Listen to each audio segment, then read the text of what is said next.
I was probably 7 or 8, and my mom let Don and Verla watch us while they went somewhere. And Don and Verla and Frankie were in the house, and I wanted in the house. And he locked me out. And I went up there and knocked on the door. Who locked you out? Frank, or Don. Don? Yeah, Wait till Don. I see you. Knocked again harder and harder, and it went right through the window. Right there's the scar. Like that long. You're lucky. Yeah. And another time, we were playing baseball with a broomstick, and I was little, they didn't really want me to play, and I got a little close and he swung that bat and hit me in the head, cut my head open. I don't think he really liked me too much when I was little. Well, wait till I see you. Yeah. I didn't know all this. I was possibly about the 4th grade. How old have I been? 10 or 11? 9. 9 or 10. 9 or 10. We had just moved. No, we hadn't moved. I'm getting that back. We hadn't moved, but we had bought the farm where Deb is now.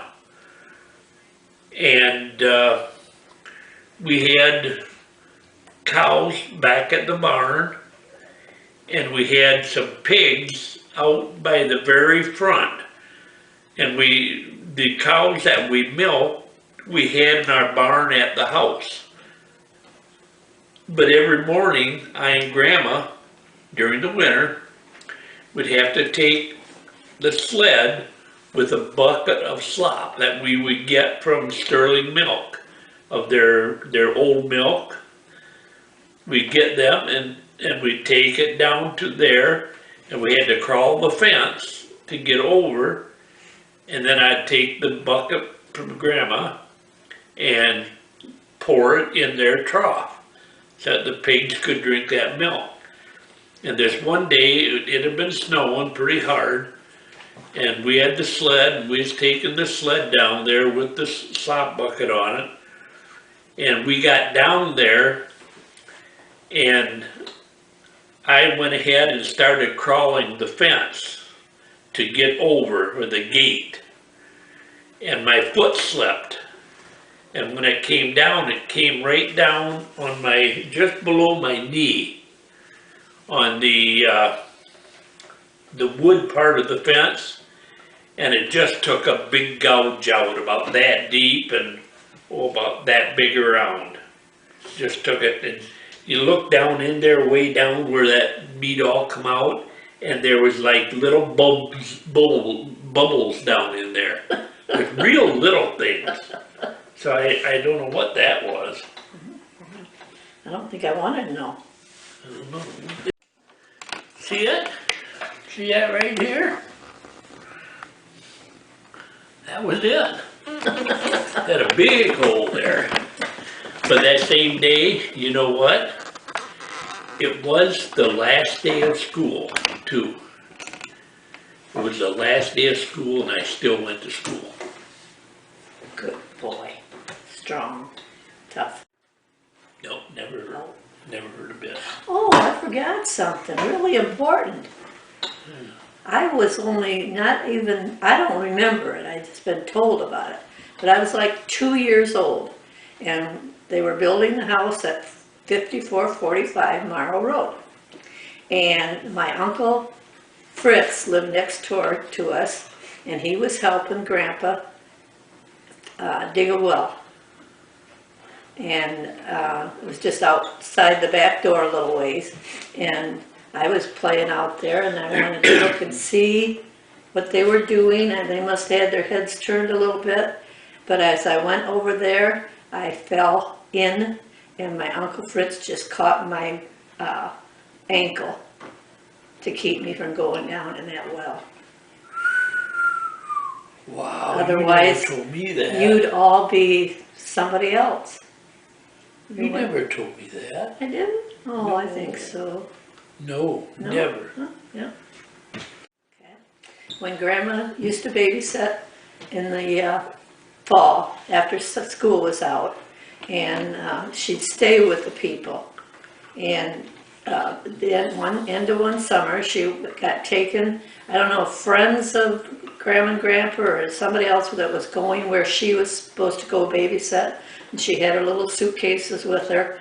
And she's probably only about maybe 12 or 14. I'm not sure on that, and I won't never know because Grandma's gone. Uh, but they dropped her off at the address where she was supposed to go, and she went up to the door, and it wasn't the people that she babysat for. They had moved, and she had no clue where they were. They had no telephones. Hopefully she knew her address, but somehow she got back home. Well, another time that I was doing the same thing.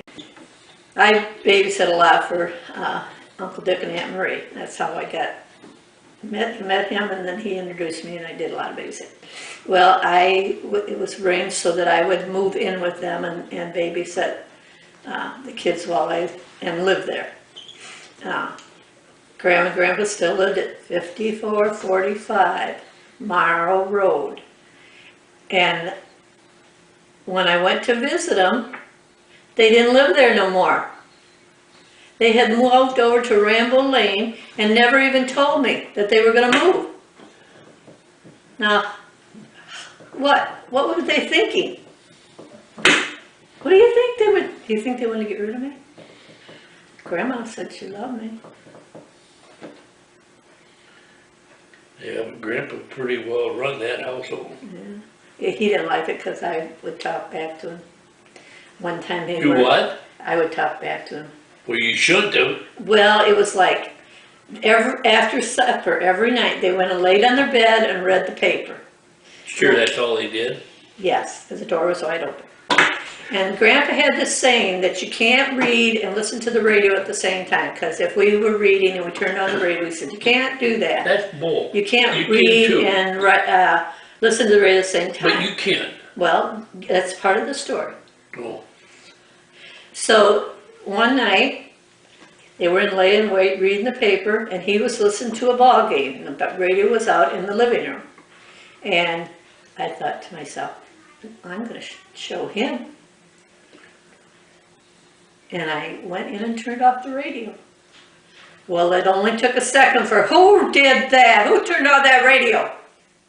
And I said, I did, because you said that we can't read the paper and listen to the radio at the same time. So I turned the radio up. Turn that back on, he says. Okay. Other kids looking at me. I can see why your dad was the way he was. He had to live with that. We would get playing with Eddie,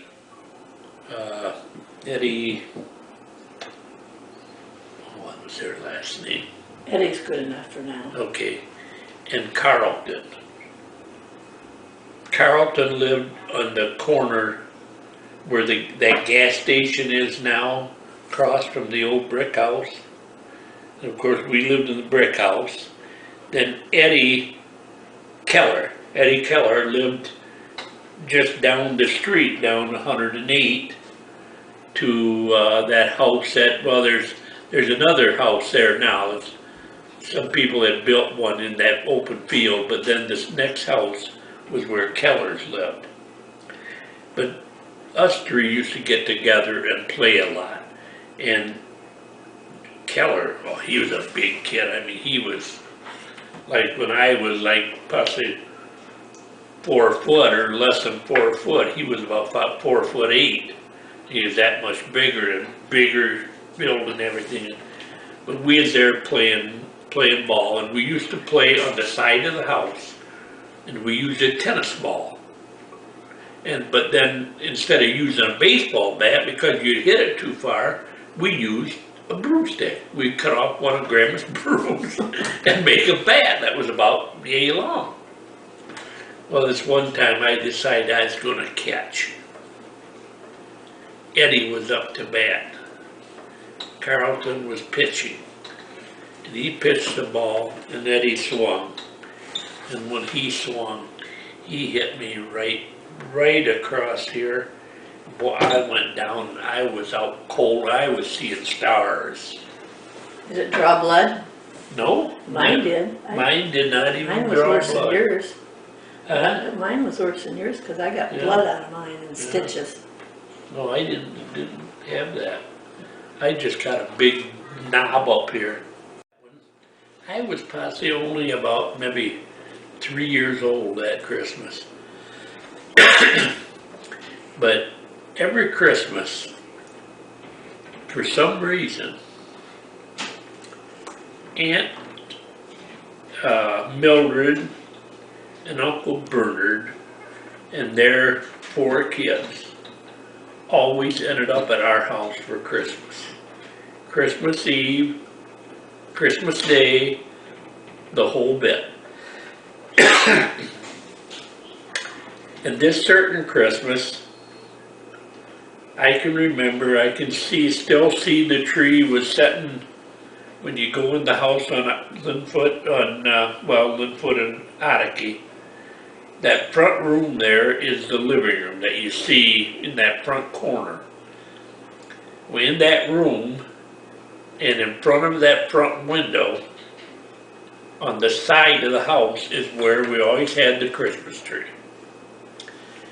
And I can remember getting out of bed, come down for Christmas, because at that time we used to have Christmas in the mornings.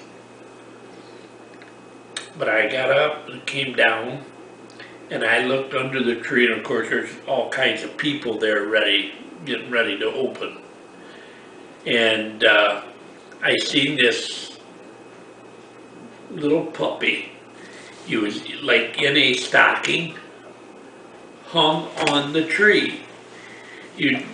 Just a little thing about that tall. And I think as I'm older, I think of it, and I think of, now how is this possible? A puppy that they're going to be moving around, and it's going to be heavy. How could that be hanging on a tree? And I tried to make sense out of it, but it comes always back to the same thing, that I don't know how the hell it happened, but I do know it was there, and it was hanging there on that tree. And Maybe they Uncle doped Bernard's, it. huh? Maybe they doped it.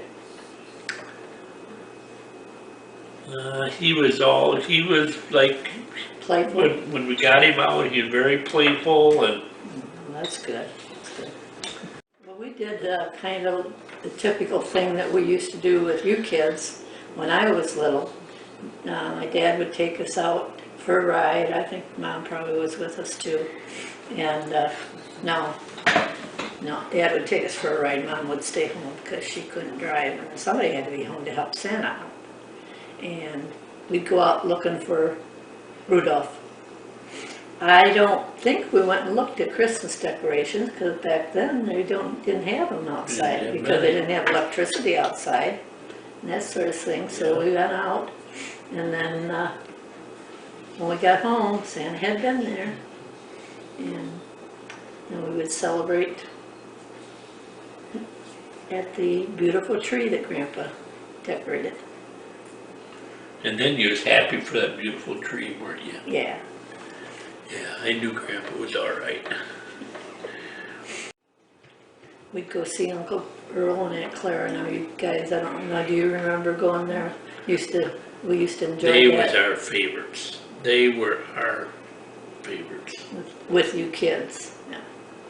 We'd go see Aunt Mary though once in a while, wouldn't Yeah, yeah. we? Aunt Mary? And we used to go see Grandma. Both Both of them. Deschler, yeah. Both of Yeah, Grandma Johnson too. Yeah. That's the early years.